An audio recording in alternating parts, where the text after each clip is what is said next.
I'm Stacey Otte-Demangate, the Executive Director, and today we're going to do a walkthrough of our newest exhibition, which is 2020, a Retrospective.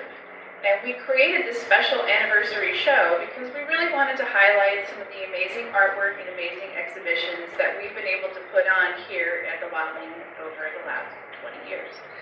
We opened our doors in 2000 at the quaint Keenan Hartley House in Los Olivos, and then in 2013 we moved in here in Solvang in this new facility, which we really enjoy because it allows us to do so much more with exhibitions than we've ever been able to do before. Since opening in 2000, we've had easily over 100 exhibitions. We've done a multitude of programs and events. We've done things like multiple kinds of art workshops. We've done artist talks, film screenings, nature walks, public art installations, and the newest thing that we've done is we've created 2 original documentaries. So we're really proud of what we've been able to accomplish over the past 20 years. We hope you've been able to enjoy some, or maybe even all of it if you've been around following us for that many years. And let's get going and let me show you some special things in the show. Our first exhibition in 2000 featured the artwork of wilderness explorer and artist Everett Ruess. In 1934, at the very young age of 20, he disappeared in the wilderness. His body was never found. But he left an amazing legacy of art, which his family preserved and then reprinted much of it in the 1980s.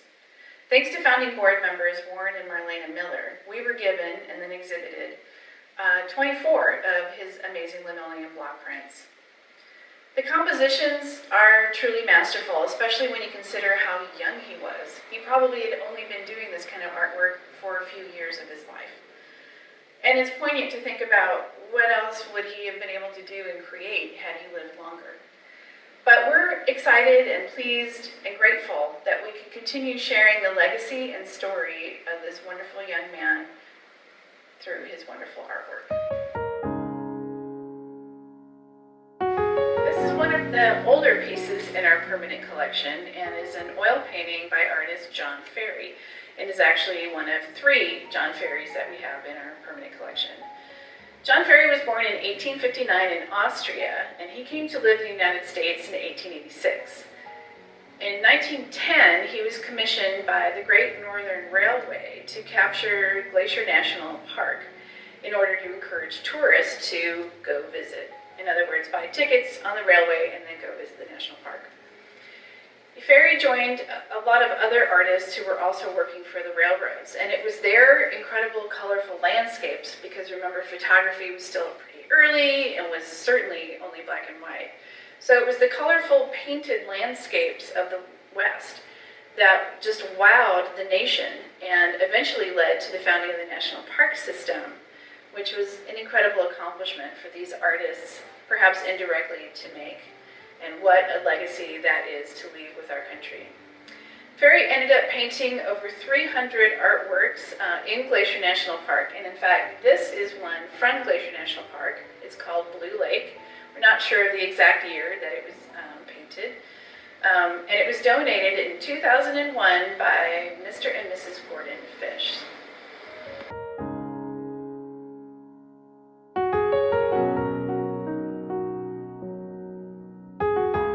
A lot of sculpture in our permanent collection.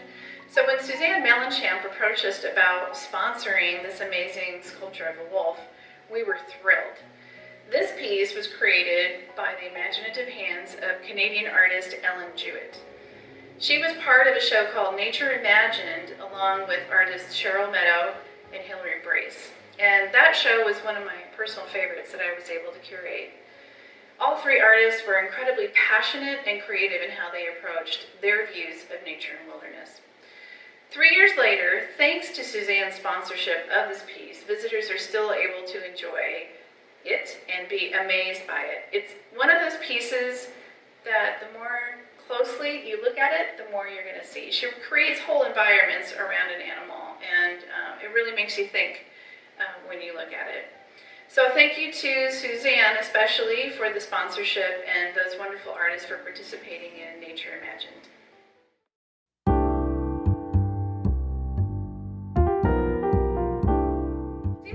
appropriate to finish this gallery walk next to Ray Strong.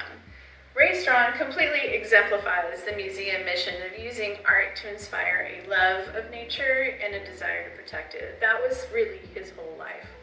And we are so grateful that in 2019 we were able to do a wonderful show of his artwork thanks to art collector and lender David Parker. Thank you, David. We also did a big show about Ray Strong with Ray when he was still alive back in 2002 called Along the Way. This particular piece maybe isn't the thing that comes to mind when you first think of Ray Strong paintings. A lot of times you think of the rolling hills with the oak trees, and there certainly were a lot of those as well. But that's one of the reasons I love it. I think David picked out a really special piece for us to show here today. It's really impossible to overstate the influence that Ray Strong had on the arts community in our area. He came to live here with his wife in 1960 because he took a commission with the Santa Barbara Museum of Natural History to do the diorama murals, which are still there today to enjoy. And in the process of moving here and living here, he really became a strong part of the arts community. He befriended artists, he mentored artists, and he was just beloved within a few years of being here. By the 1980s, he teamed up with Arturo Teo, and they decided to found the Oak Group. And the Oak Group is a group of many different artists at this point, and they're all really dedicated to the same kind of mission that Ray was, to use their artwork to build awareness of all the wonderful, beautiful landscape that's around here in the county, and often to do benefit shows then to help raise money in preservation efforts. So thank you, Oak Group. I hope you've enjoyed this exhibition walkthrough. I hope you investigate more online. You will find it there, and I hope you're able to visit us soon and see it in person. But most of all, I want to say thank you to all the incredible artists that we show here, all the lenders who help us out with their collections, and all of our sponsors who help make it all fiscally possible. So thank you so much, and hey, here's to the next 20 years of exhibitions. We can't wait.